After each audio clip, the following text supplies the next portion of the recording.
All right, hello everybody. Welcome to Newgrounds Summer Sessions for the Newgrounds Festivals. This is Stanpai, and today we're going to be doing some Adobe Animate office hours. Please, if you're watching on YouTube, just let me know in the chat that you're able to hear me and the music with no major issues. I just want to make sure that we're good on sound. But we'll be getting formally started in just a few moments. I want to give a little overview of what this panel is really about. It's titled Office Hours because it's really here to offer you insight on the things you want to know more about in relation to how to use the software, right? How to use Adobe Animate or Adobe Flash.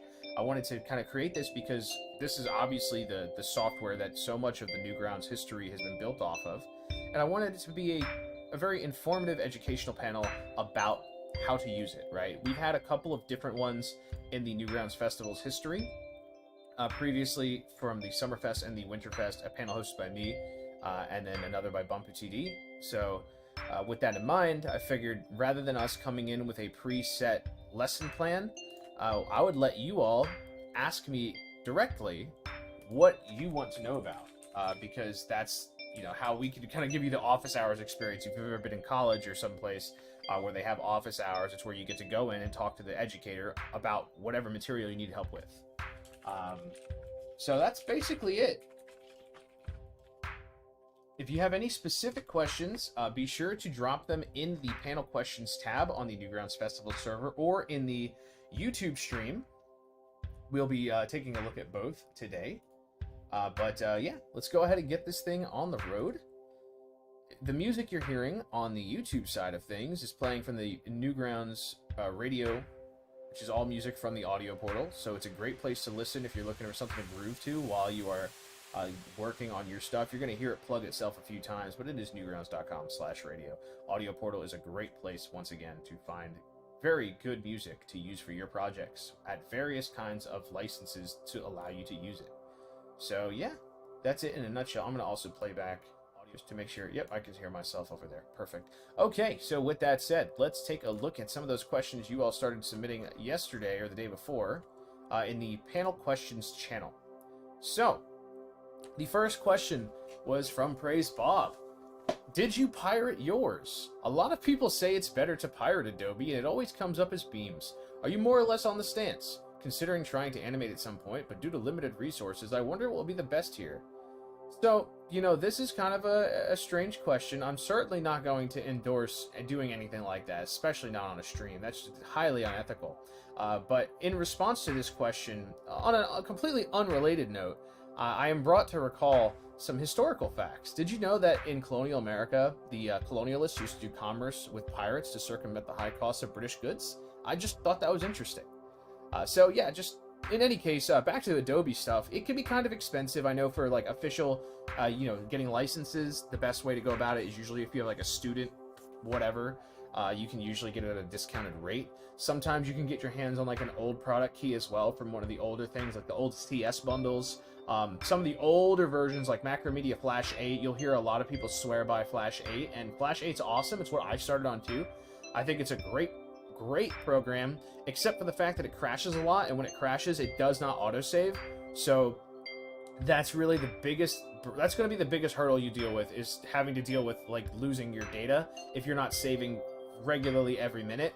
I can't tell you how many times I lost files or progress on Macromedia Flash 8, and that's just how it goes. So always save frequently.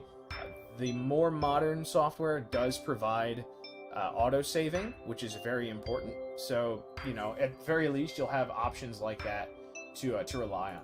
So I'm just going to start kind of opening up my my different tools here, just to kind of get things visible for you all while we get this further along. We can go into our kind of a follow-up question. This is from Sangees. Do you prefer animating on Animate or older versions of Flash? Also, which Flash version do you recommend to beginners? So I honestly can say that I don't mind using either or. The biggest thing I love about Adobe Animate and the newer versions of Flash, CX6, whatever, I just like that it autosaves. Again, that was the single biggest problem I ran into back in the day, was I would just constantly lose progress. I'm not the greatest artist by any means. More so, I pride myself on kind of being funny or having decent ideas and then trying my best to execute on them. And Flash has always given me an outlet to do so. So to that end, I find it to be a very useful program. But you know, between which ones I prefer for simplicity, I do prefer those modern accessibilities. And yeah, as always, just do what you feel comfortable in. I think what it comes down to is any software that is good. Like, I mean, you know, and it doesn't even have to be like really good. Oh, here's the radio plug, right? I'll let that finish. When it comes to all that sort of thing, you don't really have to worry about which is the best version. It just comes down to which one are you willing to commit yourself to learning more of, like how to use. Anybody can learn how to do anything on any tool, right? It's sometimes easier to chisel using a fine, perfect chisel, but sometimes all you have is a spoon, right? You can still work with that. So hopefully that answers your question. For beginners, I do think it's not a bad idea to dive into the original, like Macromedia Flash 8, just to play around with it. If you can get your hands on that, because it's very accessible, and in some, you know what, actually, I'm going to not say that. It's not accessible. I realized during my last panel about this a year ago, Flash is actually very inaccessible to people who've never used it before. So I retract that statement. It's accessible if you're passionate enough to learn it, which is what I did. But I think back to when I was first learning how to use this stuff, I couldn't figure it out. Like, I had to work really hard just to find tutorials and things to make my own cartoons. And in the end, what was the result? I made like this really, really bad cartoon that at least was something, right? I finished it, and it was like my first cartoon ever. I got my dad to do some voices in it too. It was like cool, but you know, this was me using only the built-in Flash tutorials and the help tab. That sucked. My best tutorial online came from the Super Flash Brothers, who are nowadays known for things like snipper clips. The tutorials that Dim used to post on their website were extremely valuable, and the stuff that I learned from those I still use today. So I cannot stress enough the importance of learning just from those who know, which is what this panel is about. I remember after learning it the way I did when I was in, you know, like 9th grade, a friend of mine got his hands on Flash, and I taught him how to use it in like a week. Like, I taught him super fast because I knew what I was doing. So I had actually like the ability to educate. And that's kind of the way to go. So yeah, which version do I recommend to beginners? I think if you want to play around with it and just see what it is without having too big of like an overhead investment, you know, get yourself an old copy of Flash 8 just to play around in. It's what and there's probably plenty of resources available for it. Plus, you can ask anybody who's been working in Flash. They'll have answers for you. Do I think Animate is suitable for beginners, and if so, why? I definitely think so. I think that the learning curve is a little higher because it is, you know, it's a little bit clunky at times for if you don't, once again, if you don't know what you're doing. But I love working in it. I think I go back and forth between animating stuff in Premiere and animating stuff in Flash or Animate, because those are just my comfort zones, right? Like, I'm very comfortable in working in Animate. I make green screen assets in Animate, and I'll export them using Swivel, which, by the way, if you've never downloaded Swivel, it is on Newgrounds. It is, you know, created by Mike, one of the most important tools ever released. Swivel will enable you to export your movies from Flash into an MP4. The way that you do this, the files that are made when you make a Flash cartoon or a Flash project are SWF files. .swf is the extension. When you do that, it's not going to be usable on a lot of platforms, but Swivel, you can actually import your SWF and it will export as an MP4. I don't know how he did it, man. Mike's a wizard. He's done crazier things before. Much appreciation. Cannot stress how important that is. So yeah, that's just a little bit of a nutshell in regards to, you know, accessibility. I guess we could just talk a little bit about the key pieces of Flash that you'll be looking at when you use it, because this, for anyone who's never used it before, this is what you need to know. So down here on the bottom, this is obviously the timeline, right? If you're familiar with frames in any sort of software, this is very much useful because this is where you're going to be putting in your little frames of animation or imagery or whatever. So here we are on frame 1. This is just our very first frame, and all of the content is on frame 1. Now, one of the things to keep in mind when you're working in Flash is it's very sensitive about what items are on a single frame if they're on the same layer, right? So what's a really good idea is to take your items. I have 3 separate items here. I have the Adobe Animate logo, I have my picture, and I also have the office hours logo. So maybe I want to separate them all. I'm going to right click on my picture and I'm going to hit distribute to layers. This is going to assign that picture straight to its own separate layer. Now I want to do the same thing with the Adobe Animate logo. Distribute to layers. Great. Now I have all 3 of these on separate layers, and I want to name this one the text layer just so I know this is the one where the text is, right? This one's going to be where the Animate logo is. Typo. Animate logo. And, okay, fine. It's going to put a little, and then PFP for profile picture, right? So I've got all 3 of them on separate layers. There's plenty going on here. We've now got 3 separate layers, each with its own asset. But maybe I want to animate one of these assets. Well, we need to do 2 things. The first thing, which you want to always do if you're going to move something around, is convert it to a symbol. So I'm going to right-click, and I'm going to hit Convert to Symbol. You can also press F8, and I'm going to name this Profile Picture. So now, we have my profile picture saved as a symbol. Specifically, I believe I saved it as a graphic. Yep, here we go. So graphics are basically what you're going to be using most of the time when you create a symbol. We'll go into that a little bit more on like what a graphic versus a movie clip, etc. are. But basically, you want to make sure you convert anything that you want to animate into a symbol for the sake of ease. And this is particularly important when you're doing puppet animation or any kind of animation that will involve moving a single piece around. We've got the logo here, so this will be a graphic named Logo. And then this will be text, so I'm going to name it Text Office Hours.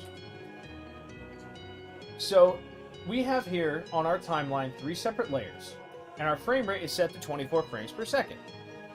If let's say you wanted to, over the course of one full second, so you got 24 frames, you're going to create, I'm sorry, I did it a little too fast. You're going to go to where you want to stop. So in this case, I'm going to go to frame number 24, and we can keep track of where we are by, just keeping an eye on, where you are on this little timeline here.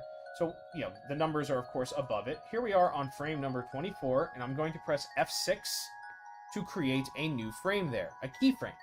Keyframes are where your key poses will be. So what that means is, if office hours is here in the beginning, we want to move it to maybe be over here. That's what you'll do with the keyframe. So pose number 1 is here, pose number 2 is here. Now, we're going to create a tween animation by right-clicking on the first frame, right-click, create classic tween. You can see it turn purple and it created a little line here with an arrow at the end. Now, if I was to play it, look how it moves across the screen. That's the most basic form of animation in Adobe Animate. You're tweening. Boom. That's it. Now, as you may notice, the other stuff disappeared. Why? Well, the answer is because it is not on its own new keyframe. There's only enough frames for the first layer. These other 2 layers do not have any frames at all outside of frame 1. So we're going to create some additional frames here. F6 on the Adobe Animate, and now you can see it has been created there. And F6 on the profile picture, it's also been created there. Now, let's say we wanted to have this one move from frame 1 to frame 24 down here, and this one move over here. Well, now we've moved them on our second keyframe, so we're going to, once again, we can highlight both, right-click, create classic tween, and now all 3 pieces have our classic tween. And if I press Enter, they all move. That's really all there is to it. You can do a lot more of little custom things with this. For example, you can add some easing or smoothing. For this one, you want to click on the first frame, and then you want to go to Properties. In Properties, you have options to kind of manipulate the different kind of easing you want to do. This is under the Tweening tab here. So you go to Tweening, and you click on where it says Effect. You can do Classic Ease. So right now, there is no real easing that you noticed. But we want to ease in, right? We want to have a little ease in. And I think actually on Animate, ease in and ease out are kind of like inverted from how they are in Adobe Premiere. So just practice with them and see which one. So like if I do ease out, I think it's going to end more smoothly. So we're going to do a quad ease out. I'm going to double click on that. And now if we watch the text, watch how the text one comes to a smoother stop when I hit Enter. See how it more smoothly came to its last position?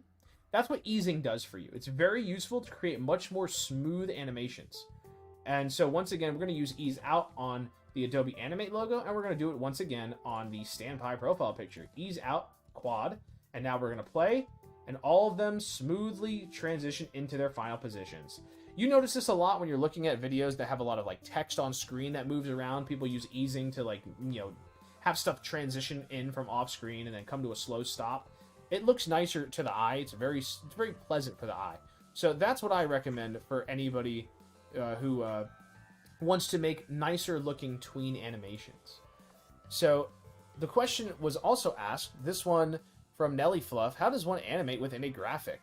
So I'll answer that in a moment. Shep also asked, what use had the symbols on Flash Animate? So I just demonstrated a great example of what use symbols have.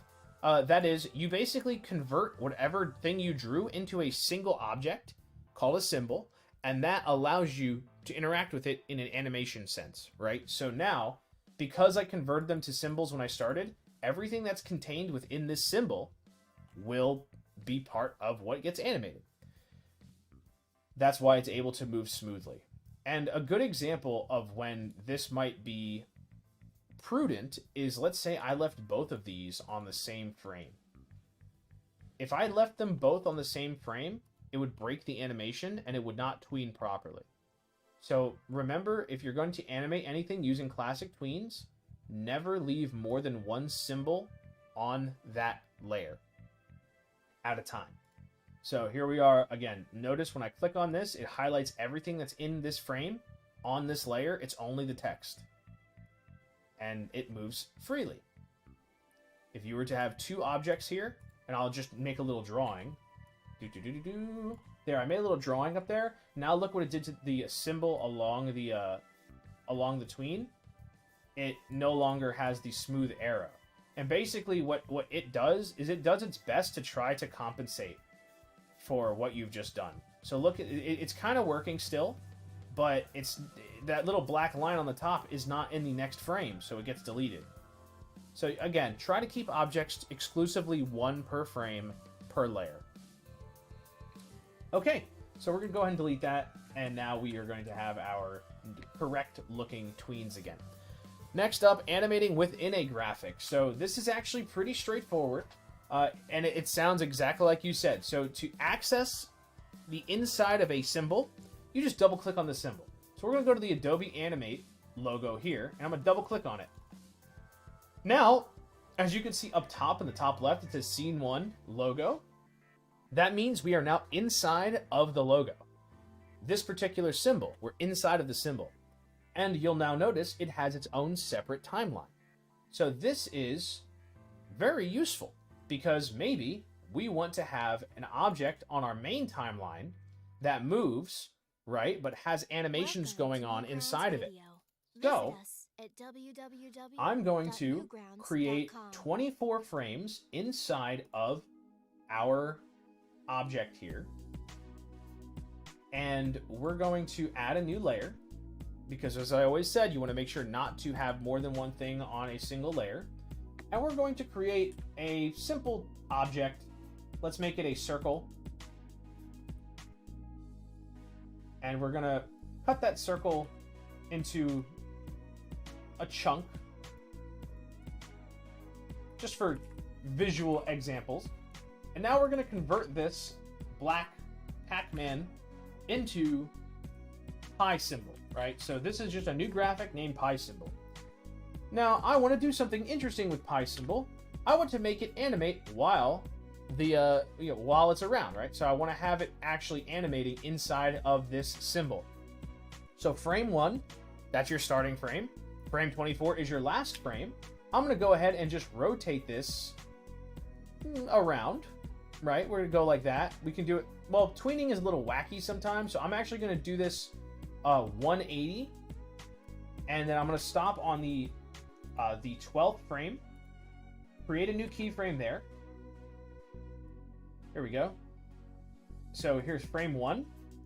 Here's frame 12, where it is now halfway around the circle. And then here's frame 24, where we're going to make it go back to the beginning. So, and I'm going to let it cheat. Here we go. So we're going to try to convert this to a tween and see if it properly animates. So As you can see, it's rotating, but then it rotates back. That's not quite what we want, right? We want it to be smooth. We want it to be what we wanted it to be. We don't want it to be going like left and right. We want it to go all the way around. So in Adobe Premiere, it's a lot easier to do this. My method in Animate, and there probably is a better way to do this. My solution has always been to kind of cheat a little bit. So this is like the last frame here. You can actually create a keyframe anywhere inside of a tween, and it will add that as a new frame. So like we got here, this perfect, and then we can have it rotate one ons to the left or whatever, and now it ends up going all the way around. So I basically cheated by adding in an extra frame and manually forcing it to continue to go around the circle. I made it do that full rotation. It's a little weird. It's a solution I found years ago, and I'm sure there are better ways, but this is the way I've been doing it for a long time, so that's just how I know how to do it. So we've gone ahead and successfully created a single, animation inside of this symbol.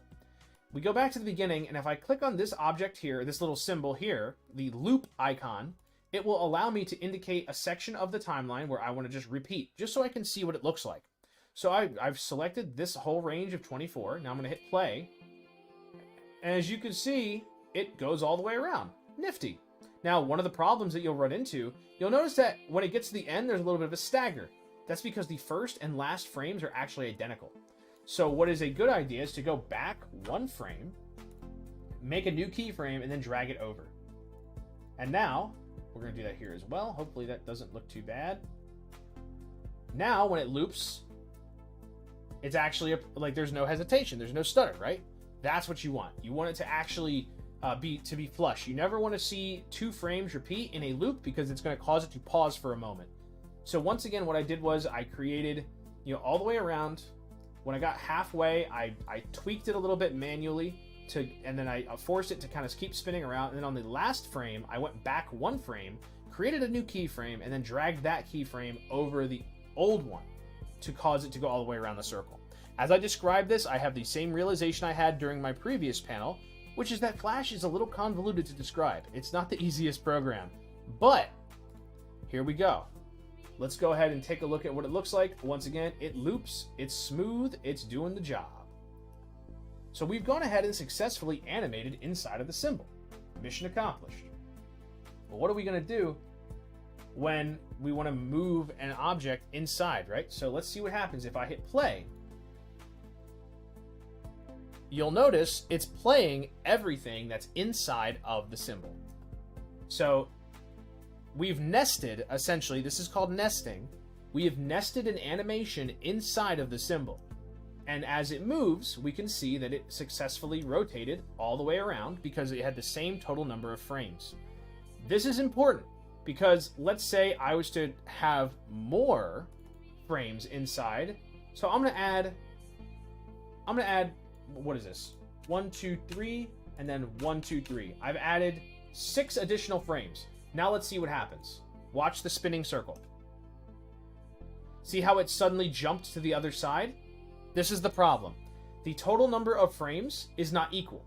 So how do you get around this problem? It's kind of jank, but the best solution I can offer for you is to just make sure you don't have a mismatched number of frames, so that when you have something like this nested inside, it properly does what you want it to do. But wait a minute. What if I wanted to maybe halfway through here change the trajectory? Oop, I'm using the wrong one.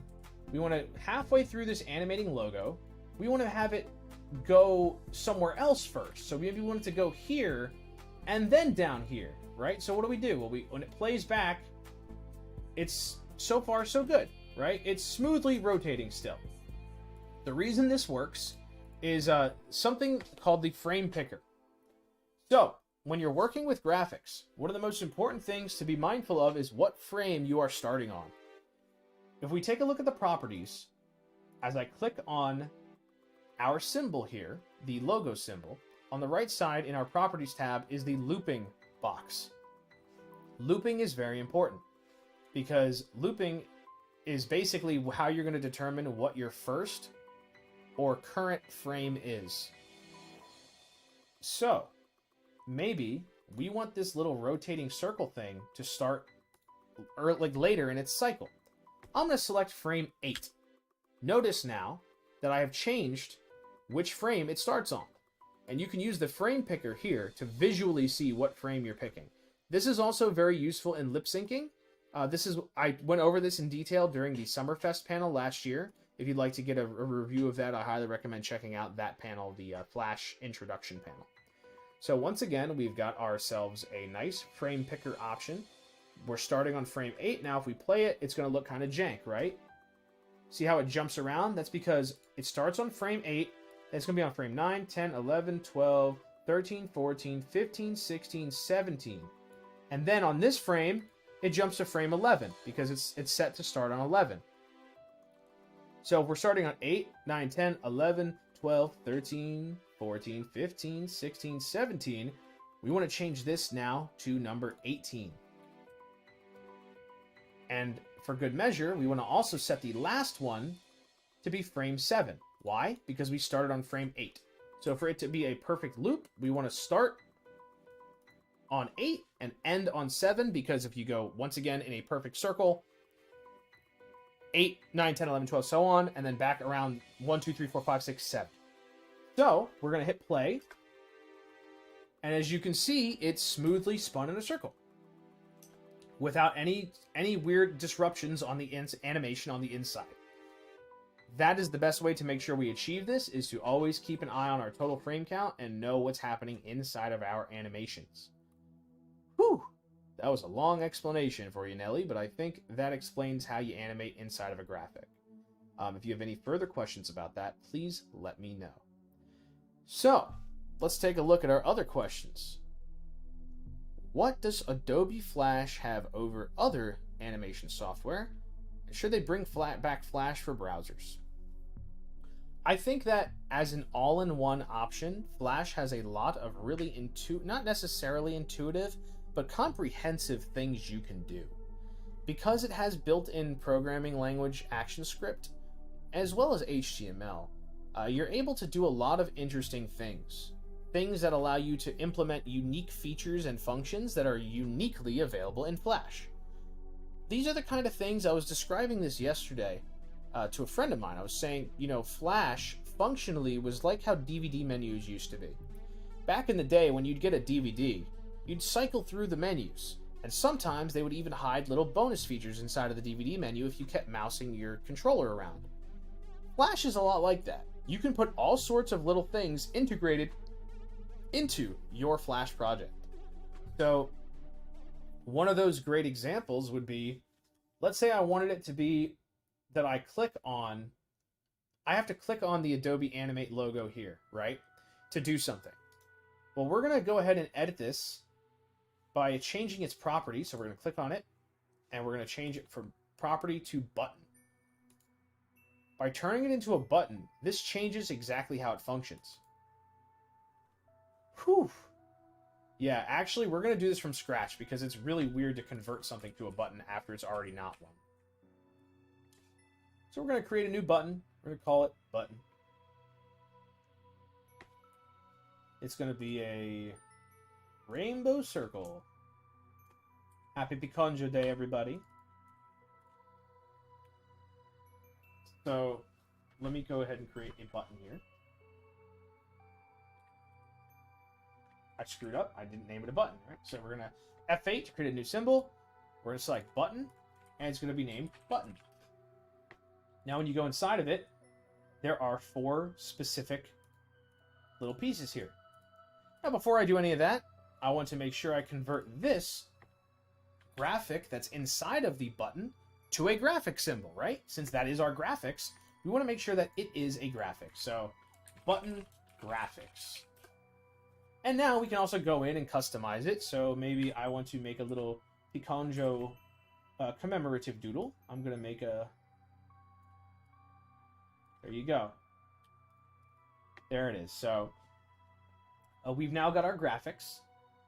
And this is what it looks like just on a normal day. Next up, we have over.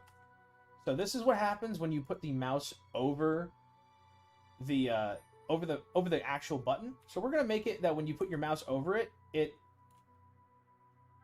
gets bigger. Yeah.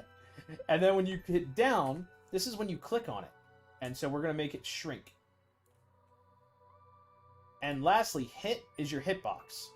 So for this one, we're gonna copy the graphic that's here in number 1, and we're gonna paste it in a new keyframe on number 6. Control-Shift-V does paste in place. It's very useful because it pastes it exactly where the other one was. If you just hit Control-V, see how it just drops somewhere randomly in the screen? You want to do Control-Shift-V, and it'll paste in place. You can also do right-click, paste in place. There you go. It's Control-Shift-V. So, we're going to go ahead and test our little cartoon thingy here. What can Flash do differently? I'm going to export this, and it's going to loop. It's going to be really jank looking, but bear with me, because we're going to demonstrate what the button does. So this stuff is all moving around, but if we mouse over the button, look how, right? So I mouse over it, it gets bigger. I click down, it shrinks, and when I let go, it goes back to normal. You can program the button to do things, but this is the most basic function. And again, this is just one of those things that makes it interactive and cool. Yeah! So all this other stuff is happening in the background, but, you know, that's it. So let me go ahead and stop this. This is the SWF, as you notice up here, Untitled 1 SWF. Here we are back in our scene. So, any other questions? Let's see. I already answered what do I prefer. Okay, here's one. Will learning to work with Animate also transfer to other animation programs? I can say that there is definitive overlap of specific functions that are extremely useful. One of them is learning how to work with frames on a timeline. If you understand how to do this, if you understand what these are, you're golden. So I'm going to create a new layer, and I'm actually going to hide all the other layers for convenience. I'm going to click on this little button here, show or hide all layers. They're all invisible now, and I'm going to make this one visible. And we're just going to do a little doodle. So quick, somebody type in the panel general chat what I should doodle. Newgrounds Radio. Visit us at www.newgrounds.com. Alright, so Stickonjo. I'm not going to do Pico for Pico Day. It's not Pico Day, first of all. Come back in 2 days. I'm going to do Stickonjo. So we're going to do Stickonjo.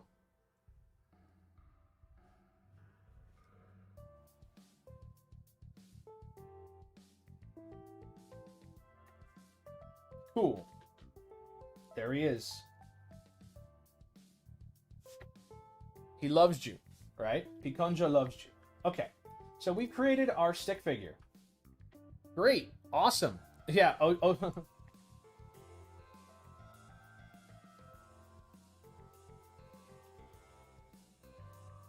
So it's Piconjo. Stickonjo. And here he is. He's hanging out. He's not doing anything. This is just our first frame. Let's say we want to animate Piconjo a little bit. So we're going to go ahead and create a new keyframe. We can do Insert Keyframe, or we can click on it and press F6, and it'll create a keyframe there. We're going to go to frame number 3, so we can animate this on 2s. So 1, 2, and then 3, 4. So we're going to go to frame number 3. And I'm going to now do something crazy. I'm going to delete his Pinor. He is gone. Piconjo is gone. Why did I do this? Because I plan on animating him. We're going to do some frame-by-frame animation. So down here is a very, very important tool. It's called the onion skin tool. We're going to click on this. And now we can see, there he is. As we look down at our timeline, our onion skin shows us what was on the previous frames. So now we see Piconjo on frames 1 and 2 grayed out. And now here we are on frame number 3. So we're going to animate him. I'm going to draw over this, right? Because you can more easily reference your previous drawing. So we're going to have him start moving his arm.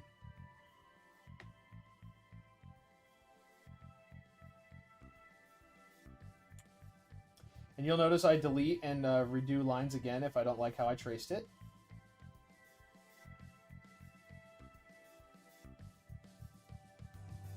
And we're going to make his hair bellow a little bit, like it's blowing in the wind.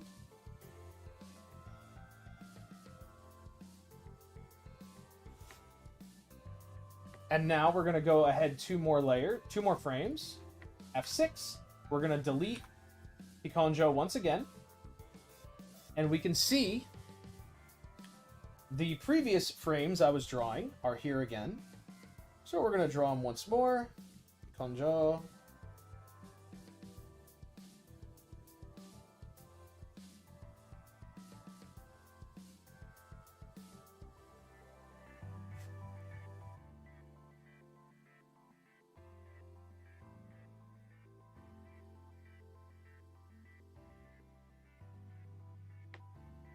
Because he loves you all.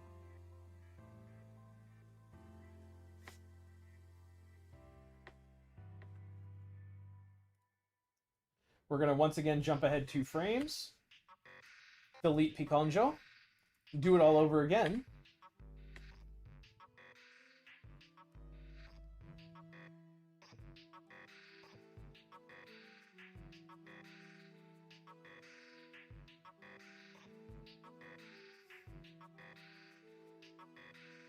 That's like way too big.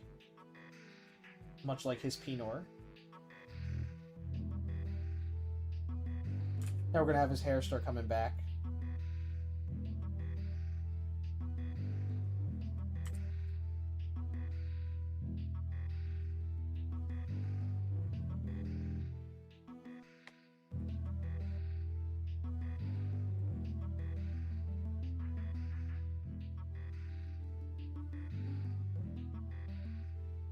I'm going to use my little eraser tool, clean that up a tiny bit.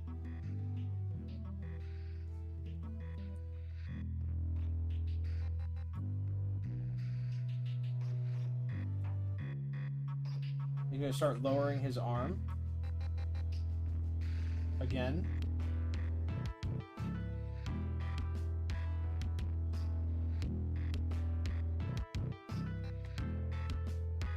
And we're going to create 2 more frames.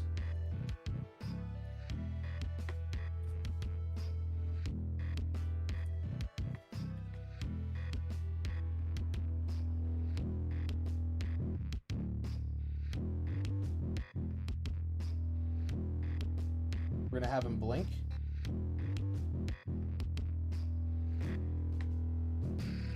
As his tears reach maximum velocity.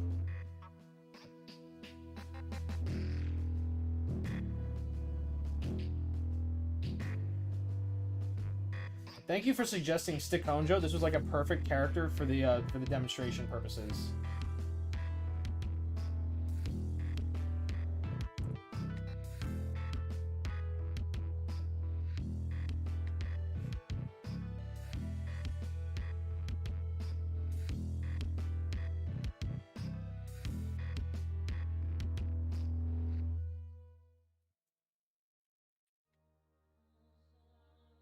Here we go. Okay. So this is going to be like an entirely frame by frame drawing.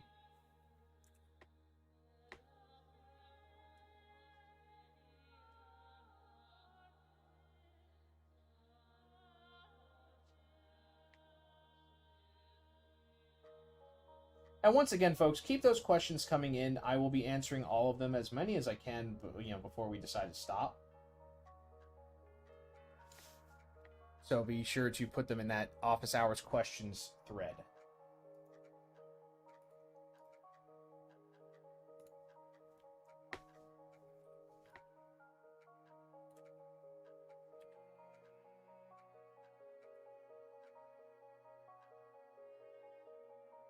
I'm going to do something. I'm actually going to paste the first frame at the end so we can make this into a nice loop later.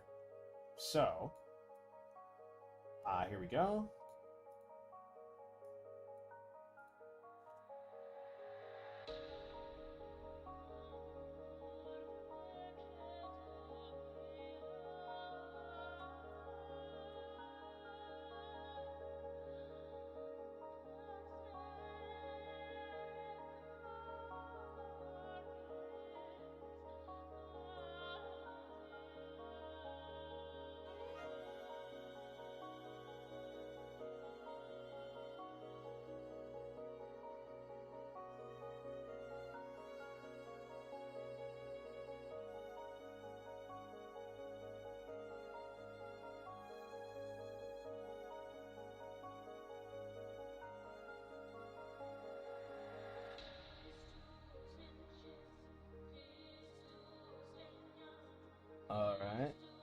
go.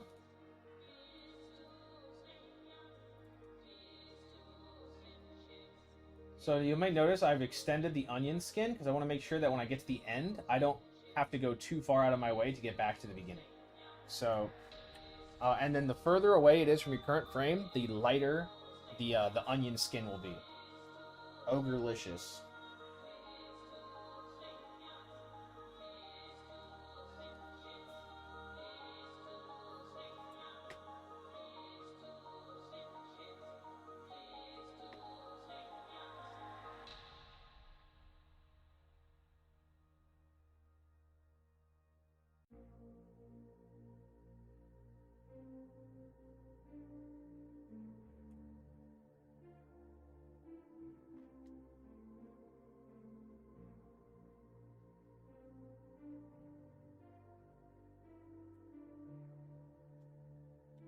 Let's start trying to bring his hair back a little bit to where it belongs in the starting position.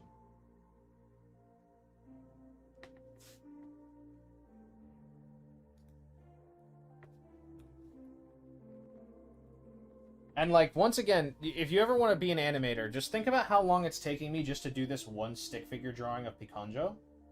To give you an idea of how much work goes into animating frame by frame. And it kind of helps you understand why people would like to do tween animations, because it's so much more efficient.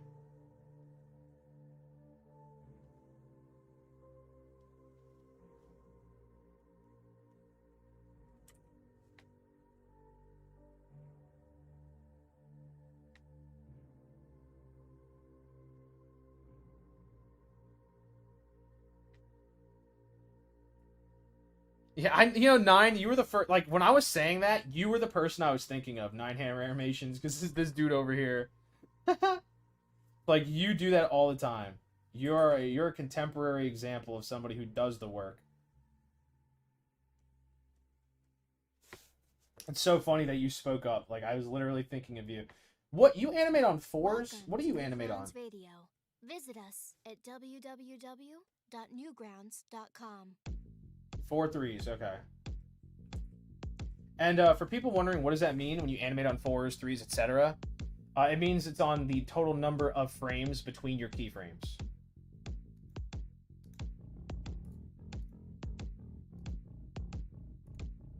Animating on 1s is, like, really smooth, right? Versus animating on 2s, which is, like, a little bit less smooth, and so on. So the actual frame rate, if you're animating on 24 frames per second, if you're animating on 2s, that means you're technically animating at 12 frames per second.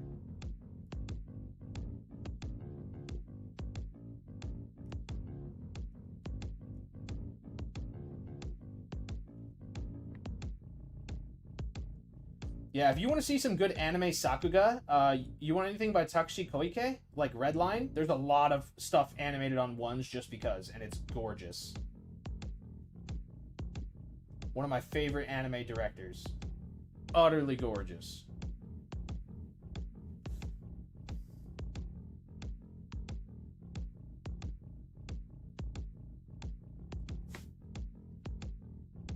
All right, we're bringing it home.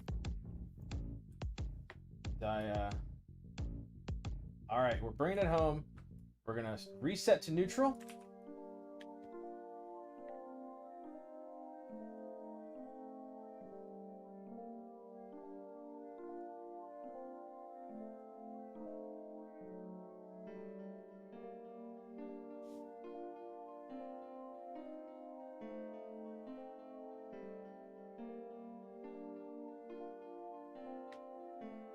Hello, my friends.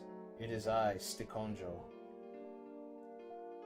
And remember, Stikonjo loves you. Stikonjo loves you all. Alright, cool. That took forever, right? And I... Oh, golly jeepers. What did I miss? I missed something along the way. Oh, wait, the last 2s, yeah. So technically this would be here. Thank God. That was worrying. Alright. So now I can turn off my onion skin, and this is where the magic happens. I'm gonna loop this. Ready? Whew. We're gonna finally see the payoff. Here's Picanjo time, the Stikonjo. That's what frame-by-frame animation looks like. That's the experience.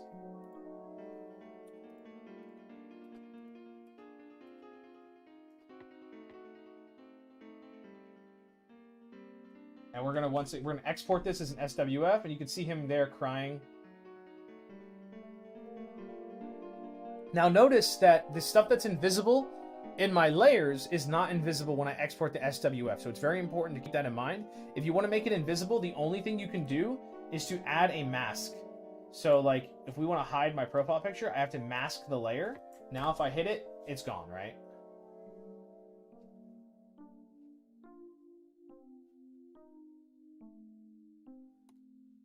So yeah, lots of steps. We're gonna get rid of that mask. And don't worry about that. A little top secret. So. No, you can watch the VOD. So, let's see. I don't want to have you guys actually see any of my project files because there's some stuff in there I'm not ready to announce yet. Let me hide. Let me hide my screen for just a second. Alright, here we go.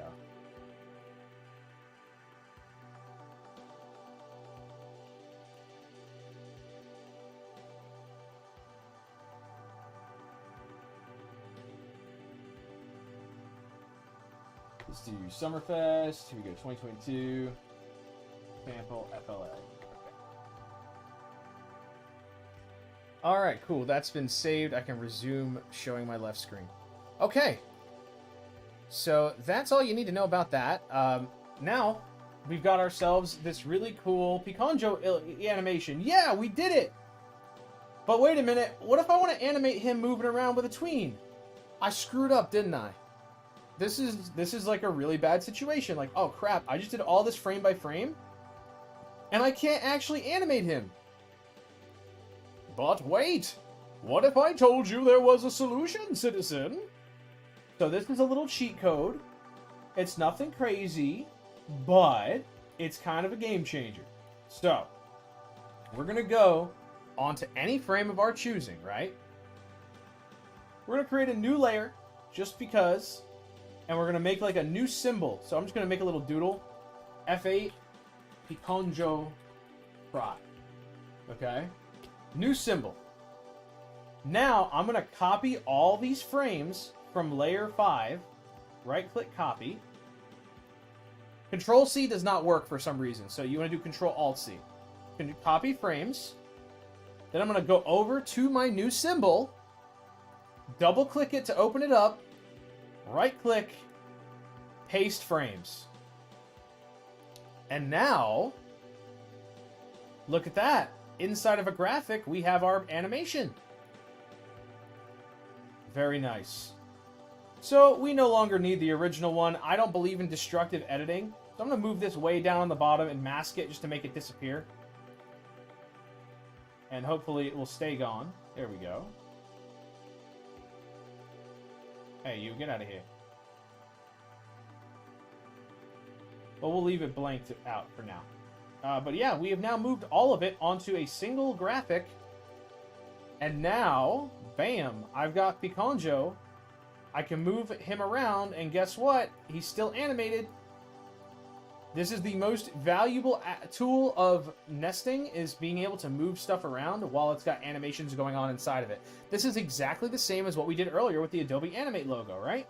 We have our Animate logo with the circle on the inside, also animating inside while it moves. Exact same thing.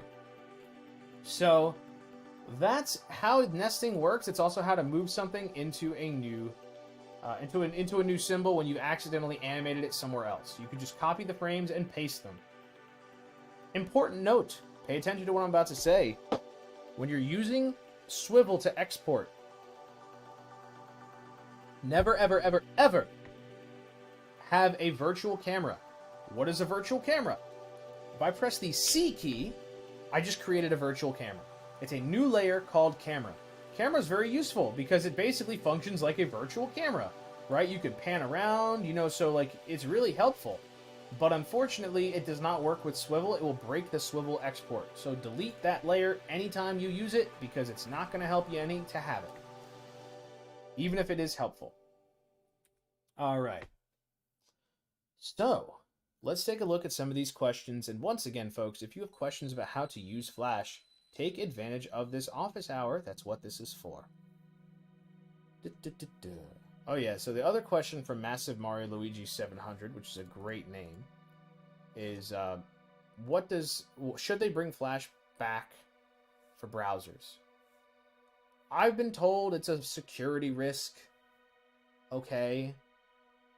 Can we maybe just like tighten up security?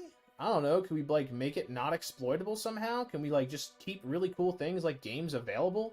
Do we really need to get rid of the whole thing? You know, to me, it's basically the equivalent of the internet getting rid of its headphone jack. Why would you reduce how much you can use something, right? Why would you take away components and features? Flash is still very usable. Should they bring it back? Yes. Let's see. Next questions from Belyev's Fox. Is ActionScript 3 a stagnant programming language, or does it still receive updates from Adobe? What are your thoughts on the free open source OpenFlash project? As for ActionScript 3, I don't know. I'm not a programmer. I don't really do anything within ActionScript, so I can't tell you whether or not Adobe's still updating it. All I ever cared about was whether or not I could animate. As for your other question, I'm also not really familiar with OpenFlash. Sounds nifty if it's a free open source version of Flash. Pretty handy. How much customization can you do on Flash? You want to copy your art style. This is from Maya LaCookie. You want to copy as much of your art style from Clip Studio Paint. So I actually, this is a good question because Flash does vector drawing. Everything you do in Flash is going to be vectors. And that's also why when you look at Flash cartoons, you can tell it was done in Flash because of the way the brush strokes look. It's because of the way Flash does vector drawing. So, what does that entail? For starters, it's, vector drawing. So it means you can expand or contract it as much as you like. You don't have to worry about anything. The next thing is that it's going to kind of have those brush qualities to it, so you can smooth it or straighten it as you see fit. And I'll give you an example of that on a new layer here. Layer 7, we're going to make a little drawing. You can see what this looks like. It's a little rough around the edges, so I'm going to click on it. And down here on the left, below the color panel, I've got smoothen or straighten. So I'm going to click smoothen. And look at that. It's been smoothened. Maybe you don't want to do it that way. We're going to press Control Z a few times. You want to straighten it out. Straighten. You can see it's got some more straightness to it. Stylistically, your choice. When it comes to actually using the similar illustration styles that you find in other software, I don't think Flash is going to be the answer for you. And people who do art in Flash, I mean, the real way that they make their stuff look clean is they get the line tool, which you press the letter N to pull up the line tool, and they will basically go over their illustrations and fit the line or the pen tool or whatever, and basically outline it that way. Very slow process, but rewarding if you care about that sort of thing. Terminal Montage, I remember watching him years ago doing that on one of his Pokemon cartoons. Watching him go inside of the animation, trace over his own drawings with the line tool to make clean, crisp lines. Again, this is a passion project, right? You're going to work in Flash because you want to. Because you love it.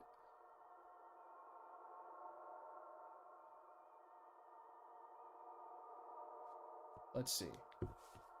Alright, so yeah. I hope that answers your question. I'm sorry, it's a little bit, not. Can I demo the funny shape tween function? I can. Shape tween is interesting, and I've never really mastered how it works.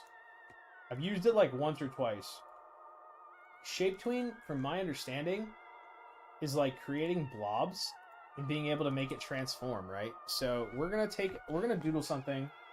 We're gonna doodle. Give me something else to draw, folks.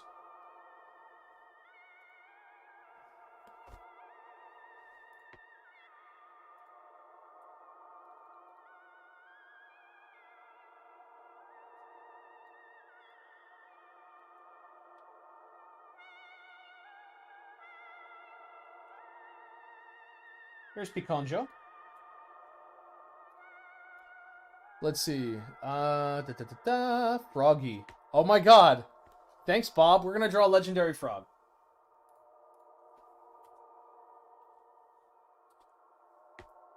So I'm gonna go over here and draw LF.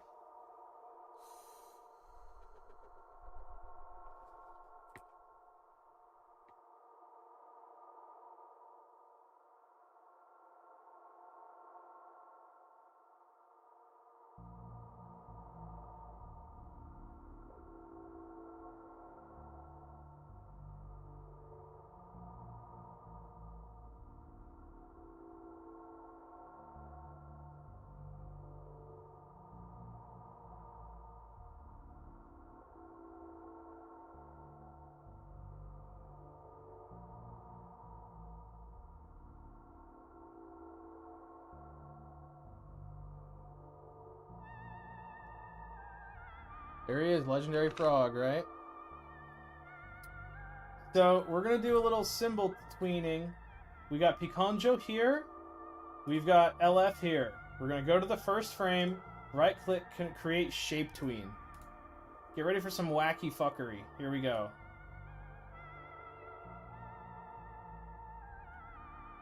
Amazing. Breathtaking.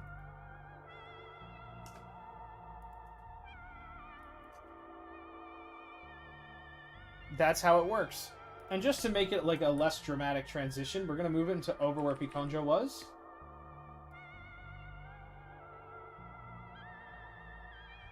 It morphs. It's morphin' time.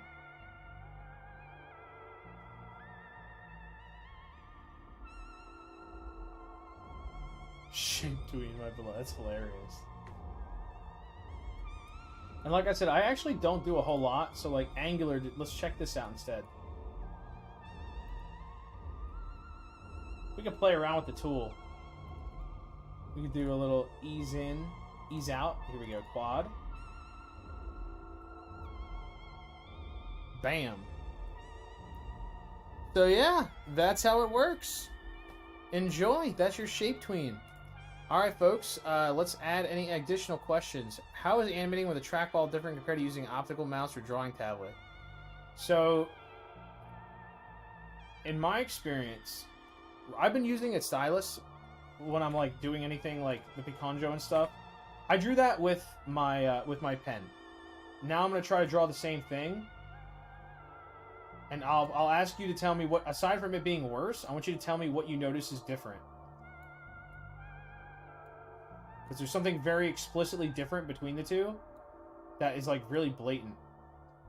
Other than the quality, of course.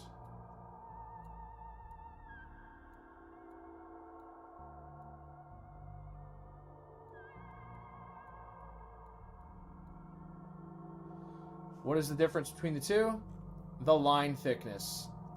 Exactly. When you're drawing with a mouse, you're not going to have you're not going to have pressure sensitivity. So it's extremely encouraged because like this is what it looks like to draw a line without a mouse, or with a mouse. This is what it looks like to draw it with a pen. You can make it thicker, you can make it thinner, you can do anything. You can, you know, whatever you like. Yeah. So you know, it's entirely up to you. You know, yeah, it's just some line thickness.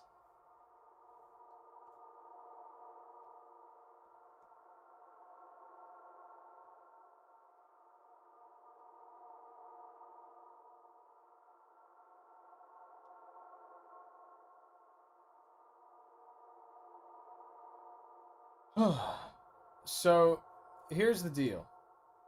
When it comes to just general like art stuff, it's gonna work like any other program. Welcome. You're gonna be dealing with line issues, smoothness. So like when you're using the brush tool, which is with B, you go to properties. You can determine how much smoothing is applied. So I've got level 55. Let me turn it to 100. Look how much smoother that comes out. Look at that, smooth. Let's put it down to 0. Same thing. It's actually pretty smooth still. This is a bad example because I drew smooth lines twice. But I digress.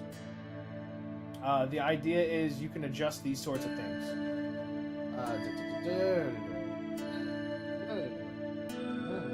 So have fun with it.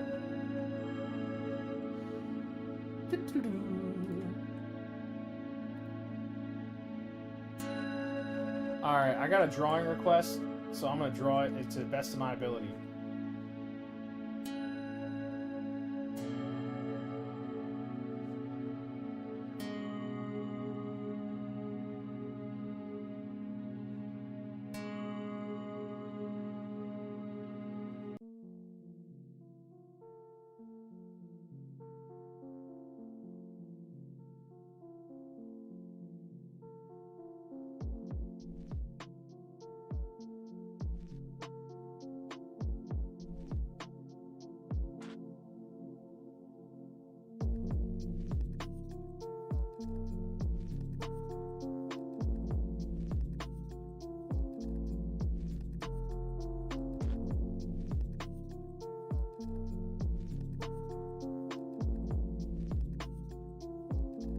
There you go, Marbar. There's your Kashi drawing that you requested.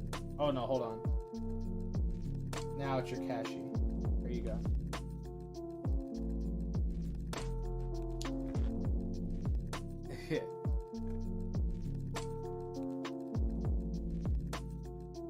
Cashandra. So anyway, yeah, that's your kind of office hour for Flash. If you guys have any other questions, again, make it known now. If you have questions about how to do something in Flash, ask it now. Very important. You ask now. You not ask later. It's too late later.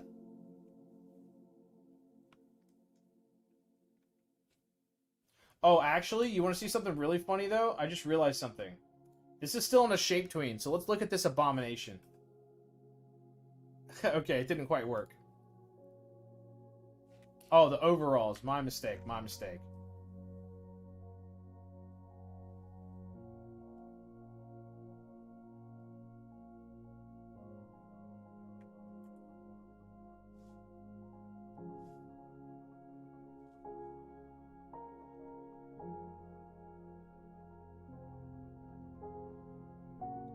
What's harder, animating in Flash or 3D animating? I guess that's relative to your experience. I don't know how to do 3D at all, so to me that's harder. But if you know how, like, if you've got a good rig, animating in 3D is basically the same as puppetry animation, so yeah. That's basically it, man. So yeah, once again, to export your SWF, you want to hit Control-Enter or File, Export. That's how you can get rid of, like, get images. But when you want to actually, like, export the SWF, you do Control, Test Movie. It'll export all of it, and it'll make the SWF for you. Or you could do Export Video/Media or Export Movie, and it'll let you choose the different formats.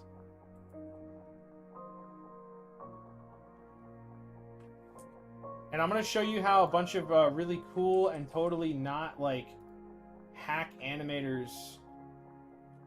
We're going to do shit. We're going to make a new scene. We're going to go to Scene over here, create New. Scene 2. These are totally not hack animators who do this. They're really talented and definitely not just pretending to do extra work. It's actually a really good strategy, so don't listen to my shit posting. This is actually a very effective way to quote-unquote animate. Say you want to make it look like you've got more animation than you actually have. It's simple, my friend. You simply, let's clear this keyframe. You create a symbol.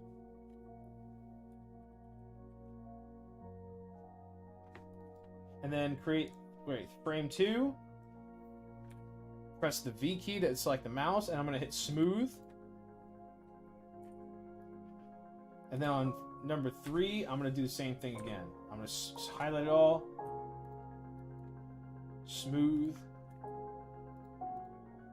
I'm such a good animator, guys. Check this bad boy out. This is the real deal. It's animated. Look! I'm an animator now. I I have animated a hamster. It's just standing there, but it's alive, right? So yeah, the term I always heard for this is called boiling. Yeah, I learned this explicitly from the Super Flash Brothers. The Another Day series is where Dim mostly used this, and it's very useful to make it look like your stuff is actually happening. A really good example of this recently that I saw, I think it was the I think it was during, it's like Jenny is here or something. It's like My Life's a Teenage Robot on Newgrounds. I think like it was mostly just still frames, but with a lot of this going on, so it made it look like there was more going on. But yeah, this is like a really common tactic that a lot of animators use to quickly add some more dynamism to their art. Because we all love art. But yeah, so let's just add a little frame here.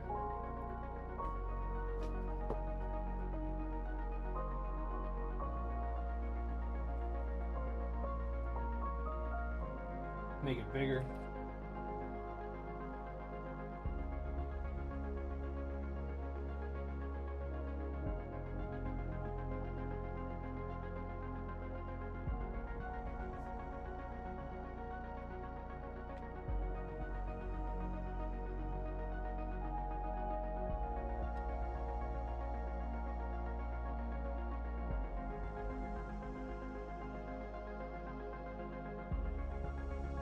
Maybe we want to do the same thing again, right? So we can just repeat the process.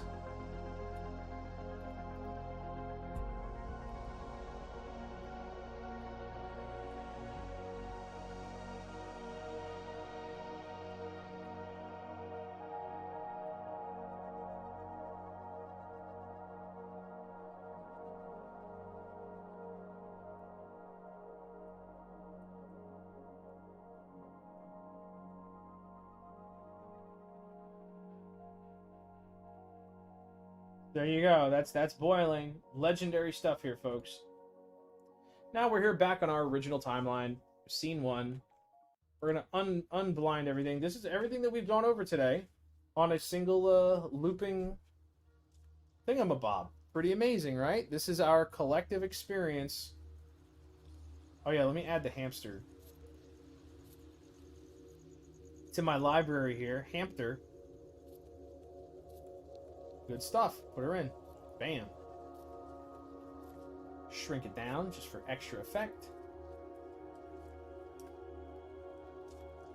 And this is the the culmination of our efforts at office hours. Okay, let's see. Is it possible? Kibby Supreme asks, is it possible to change line textures in Adobe Animate? I've been completely forgetting to like check the YouTube chat. Lol. Anyway, oh, it looks like I haven't actually missed any questions. How to use action script? Press F9, start typing. Okay, so Kibby asks, is it possible to change line textures in Adobe Animate? Like selecting all frames and changing the line textures to something else. I don't think you can do it with like all the stuff on separate frames. You can do this. This is a good example of like a way you can do what you're asking. So I'm gonna create. Well, we got a layer here. I'm gonna use Y, which gives me Y is usually the pencil tool. So we've got ourselves a pretty rainbow line. Oh yeah, baby. Fabulous. We've created a very sexy looking piece here, right? Let's make this the majestic blue, dark blue. Ooh, menacing, mysterious. But didn't really come out, did it? Let's try, let's just make it blue. So you got this, like, this very whatever. You can highlight everything, go to properties, and then when you go to style here, you can change the stroke style. So now, you can see it's like a much more scraggly looking line. And that's all you need to do. You can just change it like that. So once again, you can highlight it all, select the one that you want. Now it's a more dotted line. And you can also adjust the line thickness, right? Stroke size. So now it looks more like that. So you can do that to some extent. You know, you can create kind of a textured line in the style options. Boom. These are too thick, so let's thin them out, and you can see there's actually texture there. So you can, to some extent, do what you're asking, but it's better to be using this from the outset. That way it doesn't change later. You can also modify that a bit, so you can do additional types of strokes.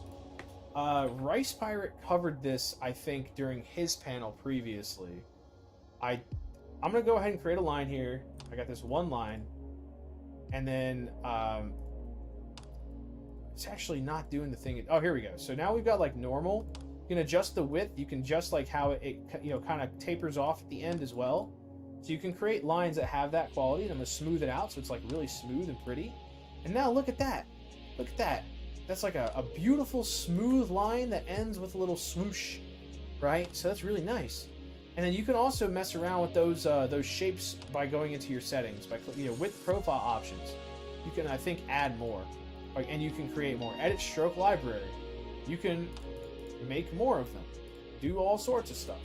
I don't know too much about it. I don't do it a lot, but you can also like tweak how the endings look. That's very useful. There are a lot of things you can do. It's all just, again, experimentation. Can 3D objects be imported into Flash/Animate to use as background props? I've never worked with 3D in Flash. I'm fairly certain it can be done. I've never done it, personally. You can definitively just take in a picture of a 3D object. Like, that's how they did the sprites in Donkey Kong Country. So that's always an option. It's not really 3D, it's just an illustration or an image of the 3D model. Welcome to Newgrounds Radio. Visit us at www.newgrounds.com. Awesome. So, yeah. Mamma mia.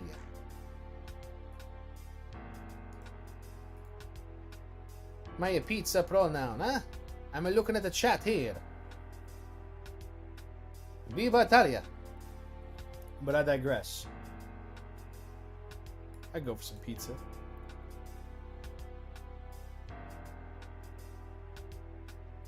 Let me know if you want to send a pizza our way. Alright, let's see. 3D objects. Yeah, I already answered that question. So, I think at this point, I'll leave it open a little longer. If you have any additional questions, once again, get them in now. Because we're all here. You can add questions on top of each other. This panel is about giving you the chance to do your office hour questions and learn how to use Flash. This on the bottom. Look at our chaos. This is like an average conversation in the Chaos VC. Is what you're seeing on screen here. This is pretty much a day. An average day in the Newgrounds Festival server.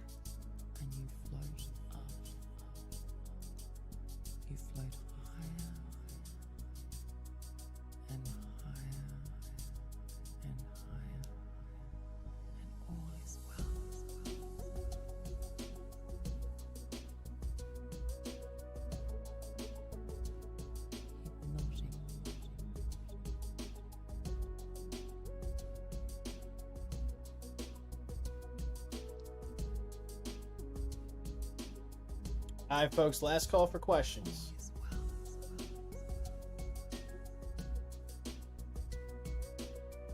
Tomago, are you okay, buddy?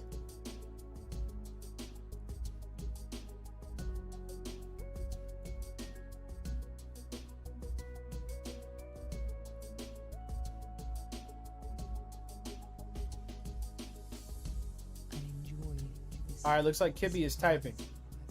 I'm gonna close it off once I see nobody's typing anymore. I know exactly what you're asking, Kibby. Is there an equivalent to a cutter tool which eliminates specific lines without breaking certain lines? So, what I love about Flash when it comes to working with lines is that your lines operate on the vertices. So let's go ahead and make like another rainbow drawing here.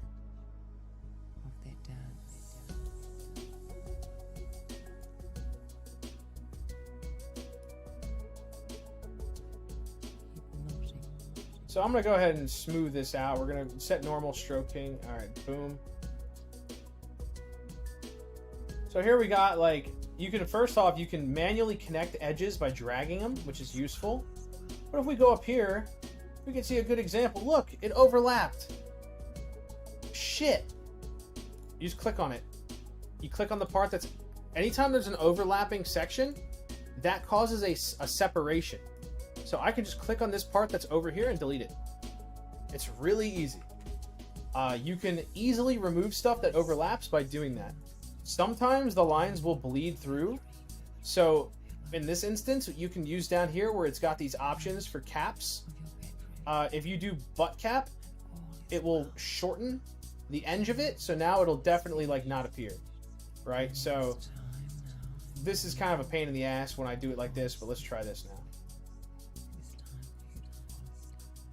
By tweaking it, I basically put it on top, which I regret doing. So, okay, I guess whatever you interact with last is going to become the top layer, but hopefully that answers your question. You can do that, yeah. And as you saw, it was pretty easy.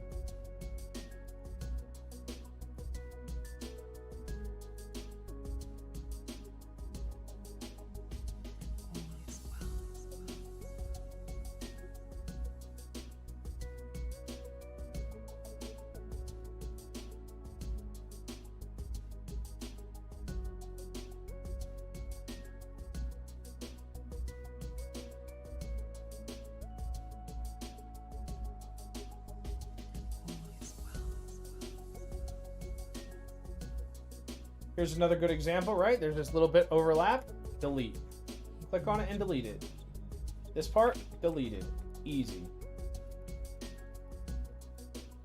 Piece of cake.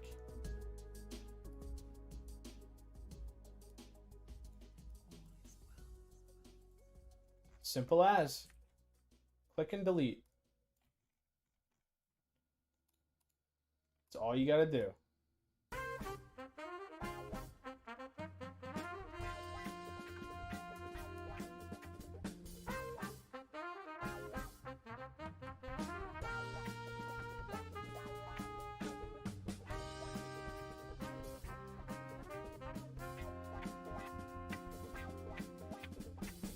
Here's your Pico for all those who wanted to see Pico.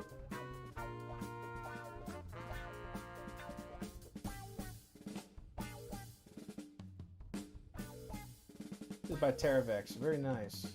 I'm going to add this to my favorites. Very nice. Oh yeah, baby.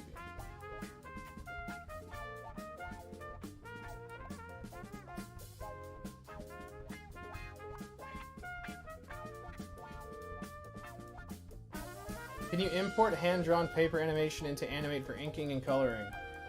Technically, yes. I mean, you're going to have to redraw it. It's not going to... Okay. You can, to some extent... Alright, we're going to do one more thing here. You can, to some extent, trace over things. So, someone give me a picture in the chat. Like, someone in panel general chat, give me a picture that we're going to...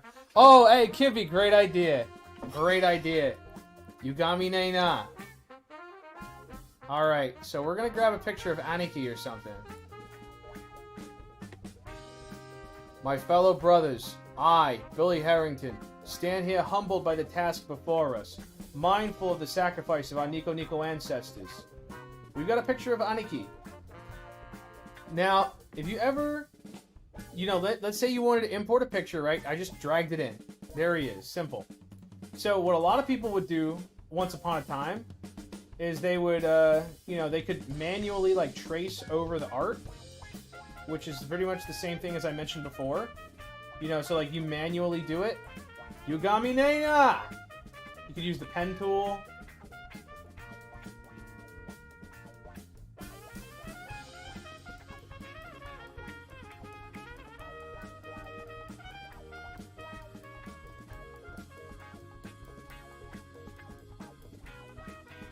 And we're going to quickly work our way around here.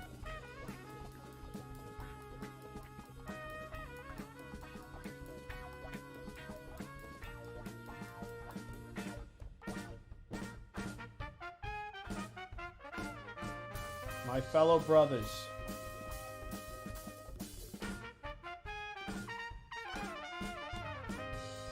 And just to make it a little bit less quirky, We're going to make it a solid color.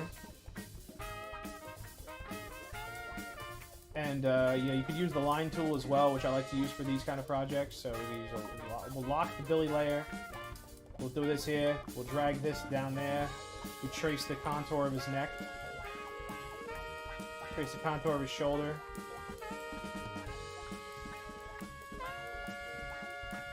And so, like, in relation to what you were asking about, like, illustrations, can you do this same thing? Technically, yes.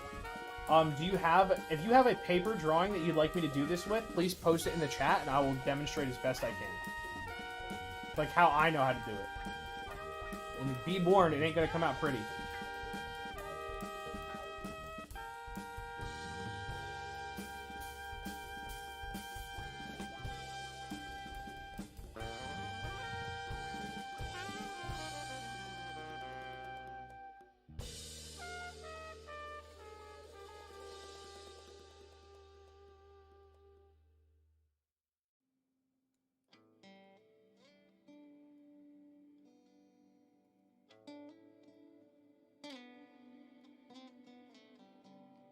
Yeah, anybody recognize the silhouette, huh? You like embarrassing me, huh?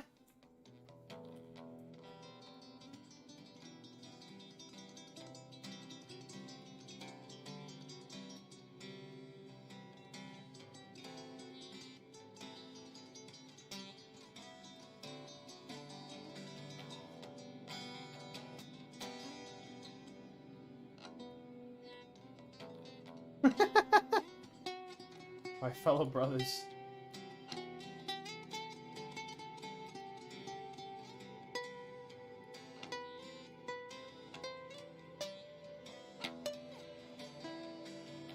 There it is.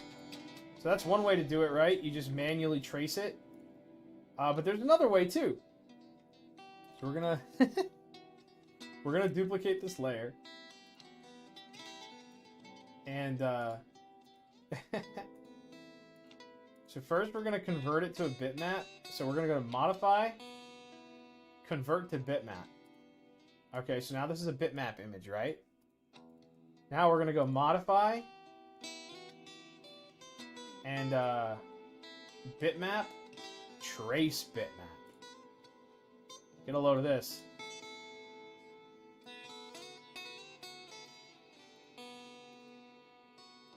As you can see, it's actually broken up the image into different parts by color. It also lets you directly edit it like this. You can see it's like smooth now, right? It's kind of cool.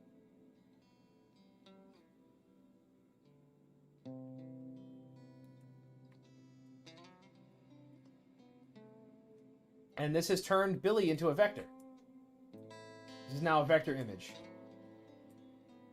I could even technically like make the whole thing rainbow, but then it would lose everything, right? Let's go ahead and undo that trace. We're going to do it again, but we're going to change the numbers. So we're going to convert it, yep, modify trace bitmap. We're going to make the number 25. As you can see, it's got more color variation. Things of that nature.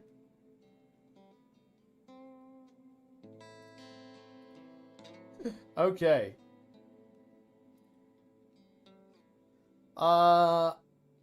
Okay, let's try this out. This is gonna be a little experiment.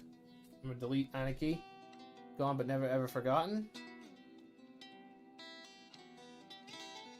Let's take a look at my reaction folder here.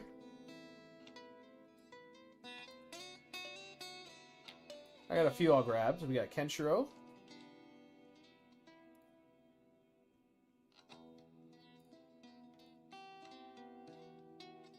We've got Aaron Yeager.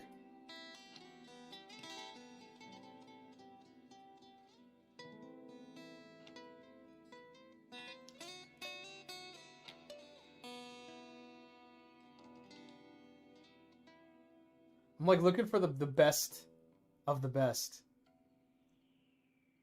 for this example. I want to grab like 3 really fun. Oh, and who could forget Yaranaka Kusomisa? So, we have 3 examples of images that we'd maybe like to convert. Let's go ahead and give it a try. Now let's see, our results may vary, but let's find out. Let's start with the most simple one. It's probably going to be this one, the Kuso Miso face. So we're going to convert that to a bitmap. Then we're going to trace bitmap. Well, actually, let's try break apart. Okay, that didn't quite work. So we're going to, convert it to a bitmap. Trace bitmap.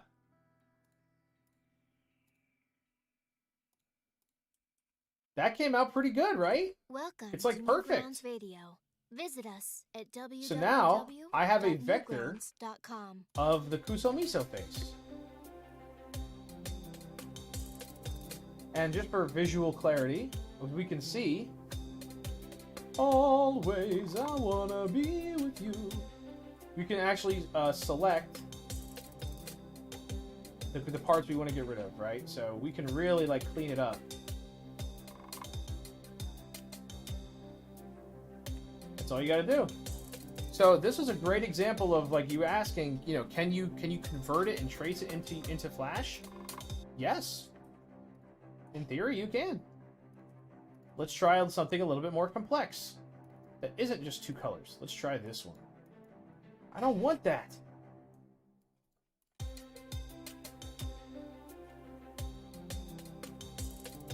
As you can see, Aaron did not come out quite as clean. Too many different colors, right? Let's try this again.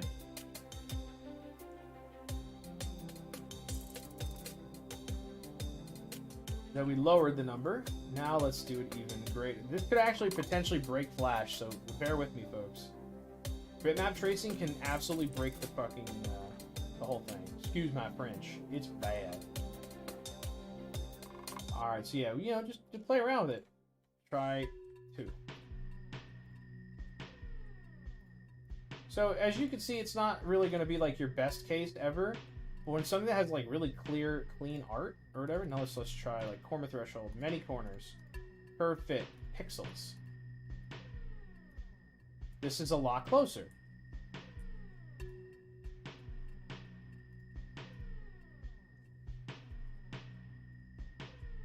So, you know, play around with it. You might get what you're looking for. And lastly, let's do Kenshiro.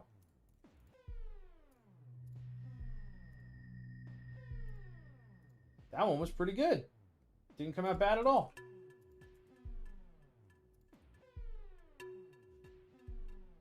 Now, as far as like selecting a specific color, you know, in Photoshop I do that a lot, but I actually don't know how to do that in Flash.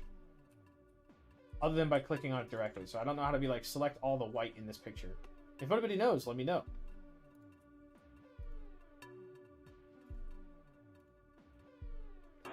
But now we have like a really good potential for something, right? So we have Aaron here having a melty.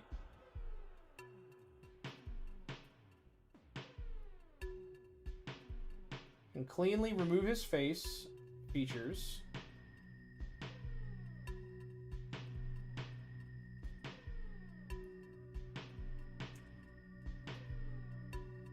Fill it in with the neutral color. Didn't come out quite pretty, but whatever.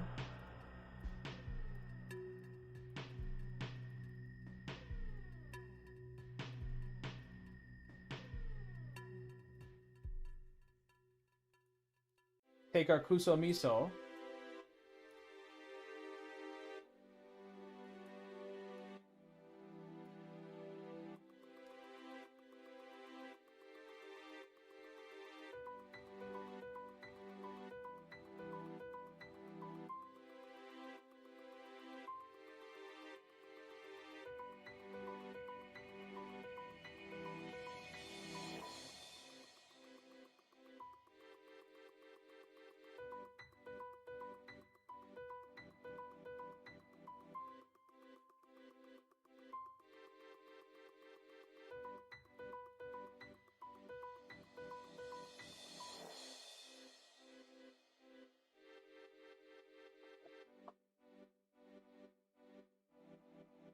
Okay, so this is another way you can just kind of, you know, fool about and have fun in Flash.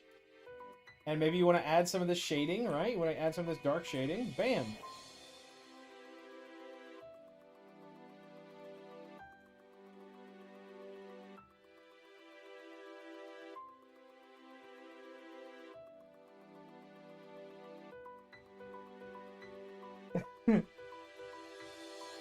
And remember, Historia, leave the window open.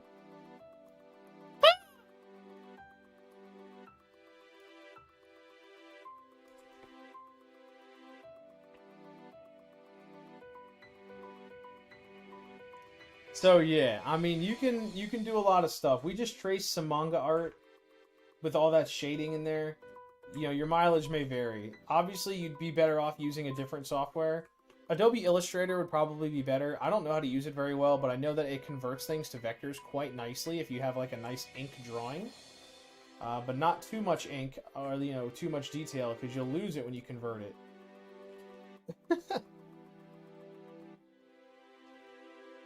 Man, this is funny. I didn't expect to make one of these. This is really funny.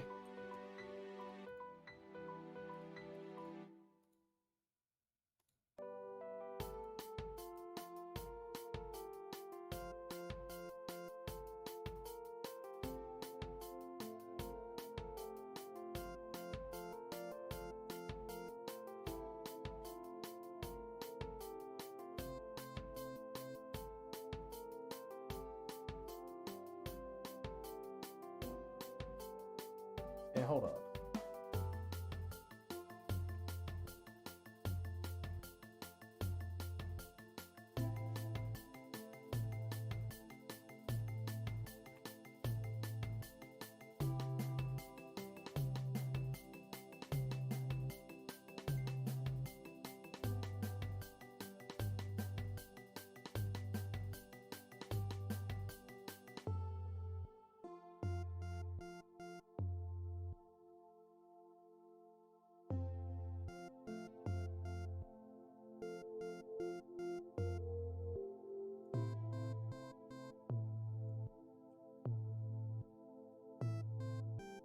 There you have it. Yada Nikon.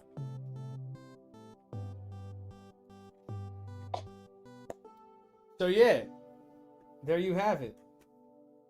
We have our masterpiece here. Eden saying Yada Nikon.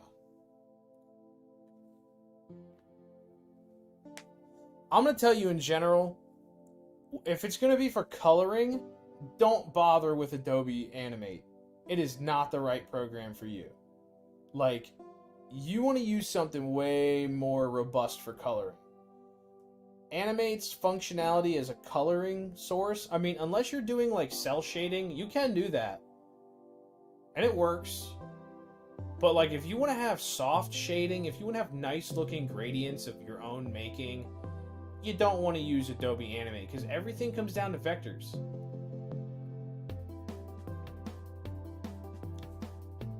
Alright, folks, well, that brings us, I think, near our end here. Any last questions about Adobe Animate in general?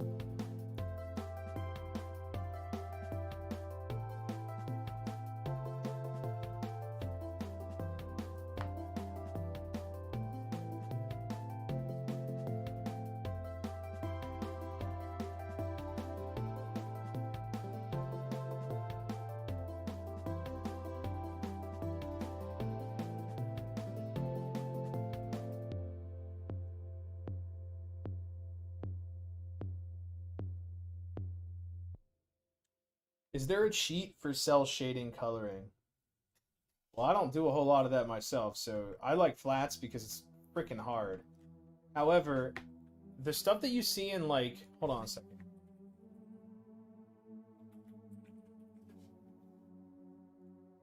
So I'll grab, like, an example from manga. Or from anime or whatever. Like, when they do the, whenever they have, like, the examples, I'm just typing in... I'm trying to, like, Google manga shading, or anime shading.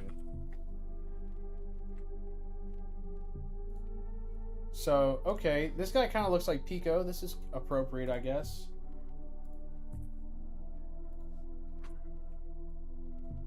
So, okay. I just brought an image in. It's on its own fresh layer. So we're gonna trace it on a new layer.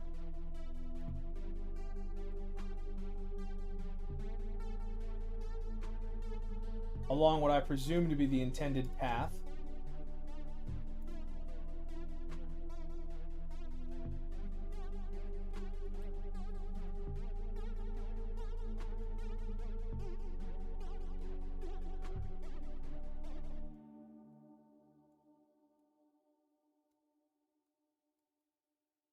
And you see I'm like manually tweaking it to try to make it tighter or whatever.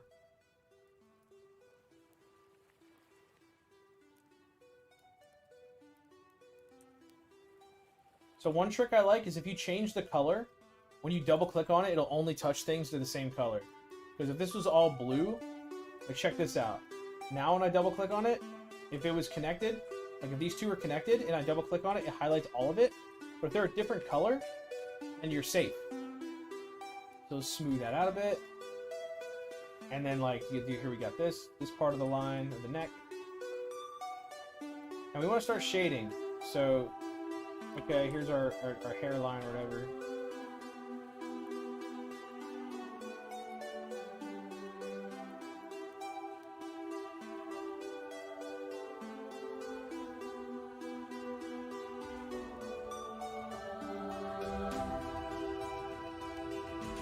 So, what you want to do while you're working on this, now that I've got like my clear lines of where his hair is, we're going to start doing the cell shading lines.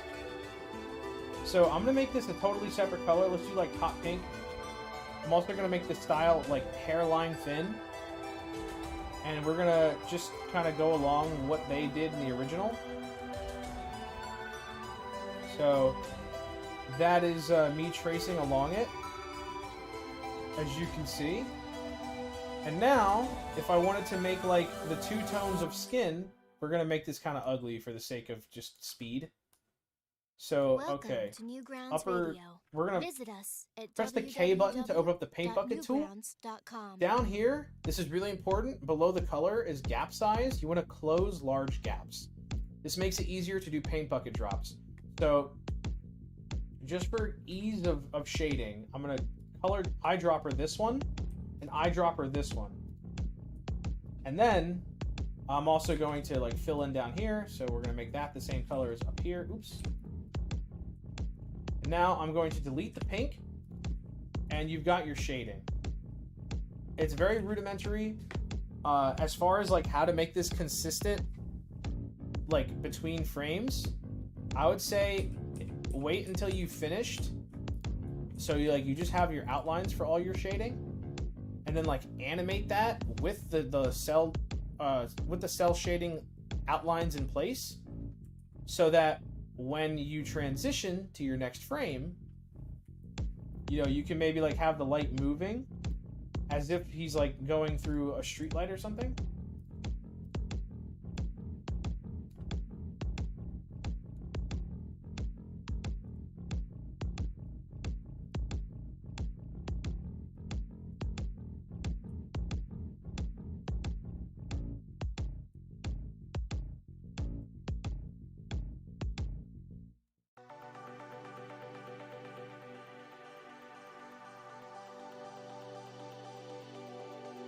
So like now the light is moving along him, and then you would just manually fill those in. So it would be like boom, boom, boom, boom, and then so on. So like that's how you'd make it look. And then you would delete the pink lines, which are like your guidelines on every frame.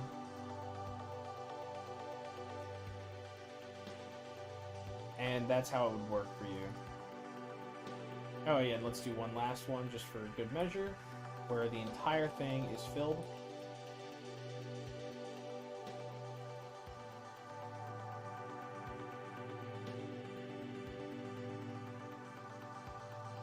So that's one way to do coloring like that, and see how it like fills in gradually. It's on ones, so it's going to be even more like intense, but I think you get the idea.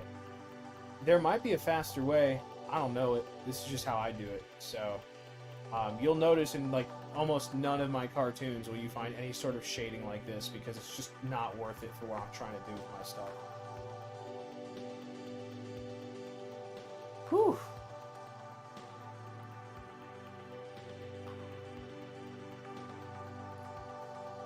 All right. Well, I'm going to go ahead and transition over to I'm going to move this to the stage. So those of you who are in the server and you want to like directly ask a question out loud, I'm going to just move over to the stage to allow questions. If you want to like raise your hand and speak verbally, because it's like a little easier sometimes to have a back and forth. But after that, we're going to wrap up. So I'm going to go ahead and move into main stage 1. If you want to still watch what I'm streaming, open up the YouTube stream, and that'll be the best way to see it. So let's move into main stage 1.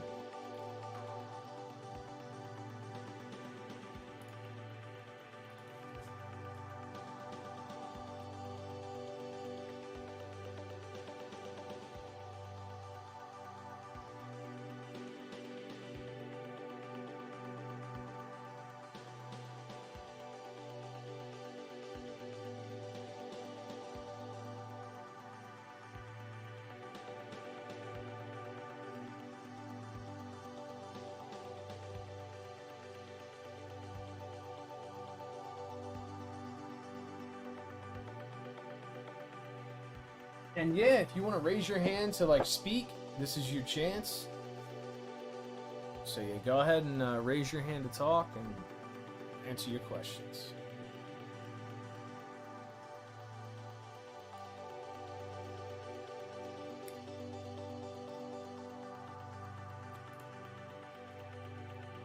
There we go. Allow request for memory.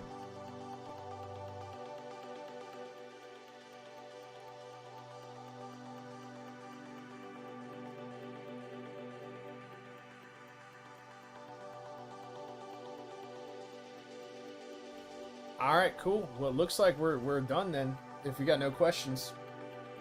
Oh, nope. Here we go. We got our first. Hey, hey, go ahead and unmute. Hey, it's me. So, Flash.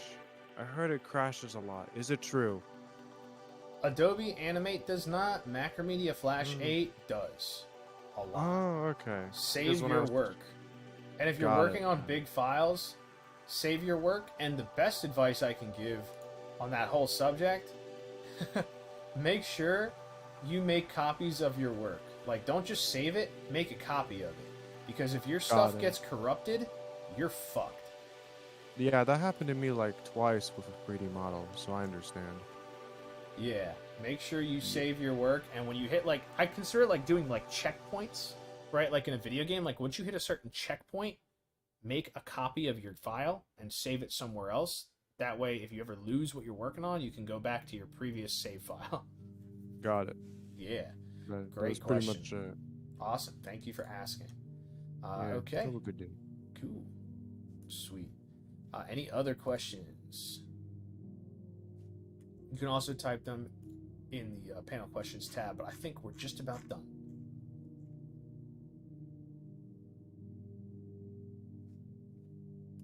Let's take a look. All right, cool. Well, in that case, thank you for tuning in to Adobe Animate Office Hours. This has been Stanpai. I hope this was very educational for you viewers, and that you will participate in further panel content like this throughout the summer. We'll be checking out some more tutorials and things like that from members of the community, as well as some really fun cultural panels, so definitely stay tuned and look forward to those. As for me, I'm going to go ahead and close things off. Those of you who don't already know, my name is Stanpai, Stanpai. You can find me on YouTube, on Newgrounds, wherever. Just look up the name Stanpai, you'll probably find me. That's all you need to know. Hope you had fun. I'm a little hoarse, like my throat is hoarse from talking so much. Not that I am a small horse. That would be very confusing. How would a horse be able to do this? I don't know. But there you have it, folks. Thanks for tuning in, and we'll see you next time.